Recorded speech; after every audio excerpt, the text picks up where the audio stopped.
जय श्री गणेश। नमस्कार। मैं आचार्य संजय द्विवेदी। मेरे समस्त प्रबुद्ध दर्शकों का मेरे चैनल पर हार्दिक स्वागत है।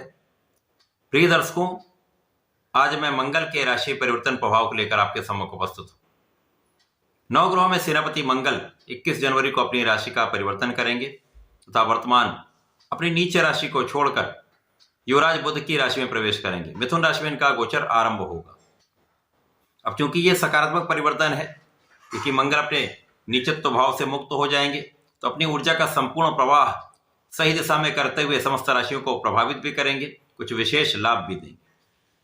किसी प्रकार से ये जो मंगल का राशि परिवर्तन हो रहा है, इस समय में कई बड़े ग्रहों का संयोजन यहाँ पर बनने वाला है, जो लगभग 600 दिनों के पश्चात प्राप्त हो रहा है, जिनका प्रभाव समस्त राशि के जातकों को प्रभावित भी करेगा तथा कुछ बड़े लाभ भी देने वाला है।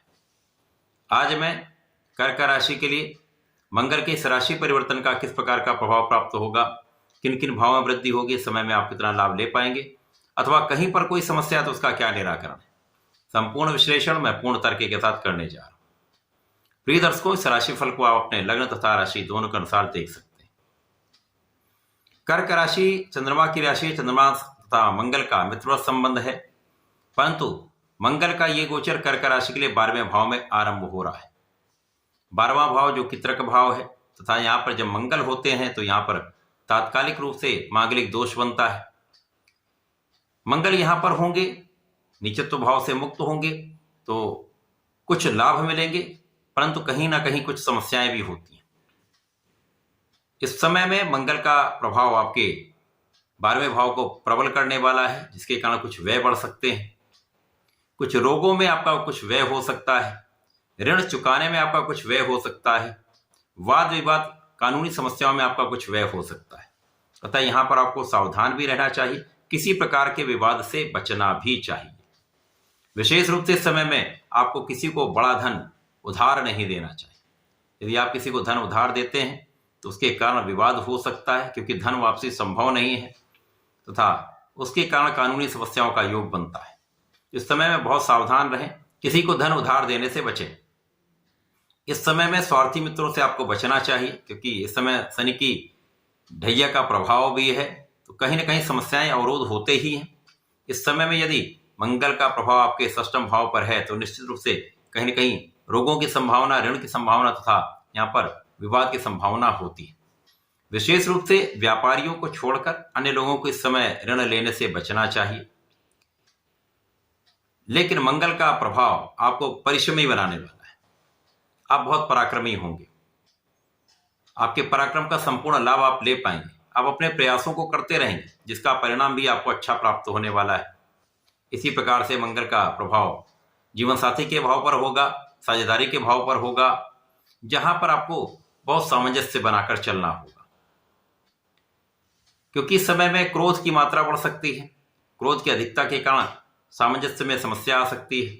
तो चाहे वो साझेदारी का भाव है, वहां पर भी विवाद हो सकता है, अथवा जीवन साथी के साथ भी सामंजस्य में कमी के कारण क्लेश की संभावना बनती है। इस समय में आपको धैर्य के साथ कार्य करना चाहिए।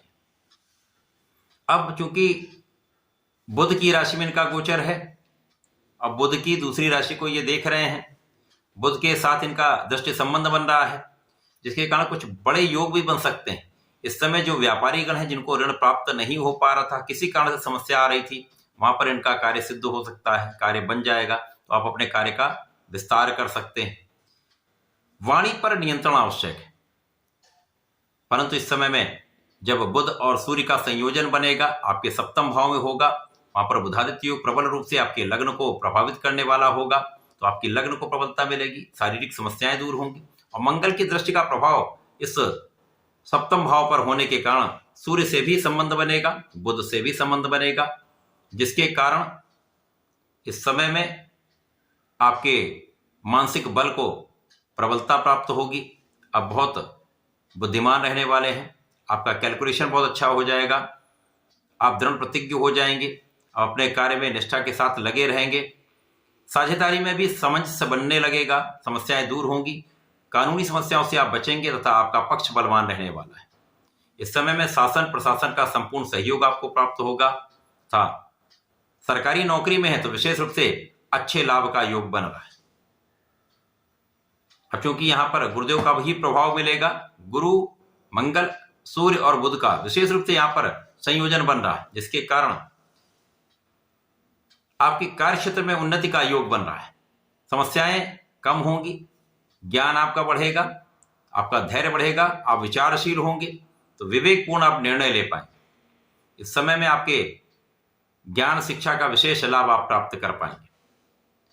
तो ऊर्जा का सही ढंग से सही दिशा में आप उपयोग करने वाले। यदि यहां पर आप जल्दीबाजी में नहीं करते हैं, किसी भी कारण से क्रोध नहीं करते हैं, तो कहीं पर बड़ी समस्या आने से बचेगी तथा आप अपने समस्याओं का निराकरण भी कर पाएंगे। अब चूंकि मंगल आपके 12वें भाव में है, गुरुदेव बृहस्पति 11वें भाव में है, लाभ के भाव में है, और दोनों की दृष्टि का प्रभाव आपके पराक्रम के भाव पर है। लोगों का सहयोग आपको प्राप्त होगा, भाई बहनों का सहयोग मिलेगा तथा अच्छे मित्रों का साथ प्राप्त होने वाला है। इसी प्रकार से इस पूरे समय में जैसे जैसे ये गोचर काल आगे बढ़ेगा, ये एक लंबा गोचर काल है, 21 जनवरी से 2 अप्रैल का गोचर काल है। इस लंबे समय में मंगल वक्री रहेंगे, फिर ये मार्गी होंगे। इस प्रकार से इस भाव की प्रबलता को बढ़ाएंगे तो यात्राएं आपकी बढ़ सकती हैं, विदेश यात्राएं आप कर सकते हैं, यात्राओं से आपको लाभ भी होगा, परंतु एक्सर्शन से समस्या भी आ सकती है, कुछ थकान की समस्या भी हो सकती है। अब क्योंकि पराक्रम साहस की कारक मंगल है और पराक्रम पर इनकी दृष्टि का प्रभाव है, तो निश्चित रूप से आप किसी भी निर्णय को लेने से डरेंगे तो नहीं। तो यहां पर सोच विचार कर, विचारशील होकर निर्णय लें तो कहीं बड़ी समस्या नहीं आएगी। जो लोग बाहर रहकर, घर से दूर रहकर कार्य कर रहे हैं, व्यापार कर रहे हैं, विदेश में रहकर कार्य कर रहे हैं, उनके लिए अच्छा समय है जब उनके अंदर सकारात्मक ऊर्जा का प्रवाह होगा और वो आपको आकर आपके कार्य क्षेत्र में आगे बढ़ाने वाला होगा। इस समय में यदि आप प्रॉपर्टी से संबंधित कार्य में हैं तो वहां पर बड़े इन्वेस्टमेंट से बचें, सोच विचार कर इन्वेस्टमेंट करेंगे तो लाभ मिलेगा।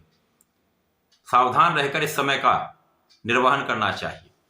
मंगल आपके 12वें भाव में है, कुछ समस्याएं देंगे, व्यय बढ़ाएंगे, परंतु यदि आप इस समय में निरंतर नियमित रूप से भगवान शंकर मोचन का स्मरण करते हैं, ओम हम हनुमते नमः का 27 बार या एक माला का जप करते हैं, और इस पूरे समय में यदि मंगल अथवा शनिवार को सुंदरकांड का पाठ कर लेते हैं तो विशेष रूप से आपके लिए लाभ के योग बनेंगे, समस्याएं दूर रहेंगी, कष्ट दूर रहेंगे।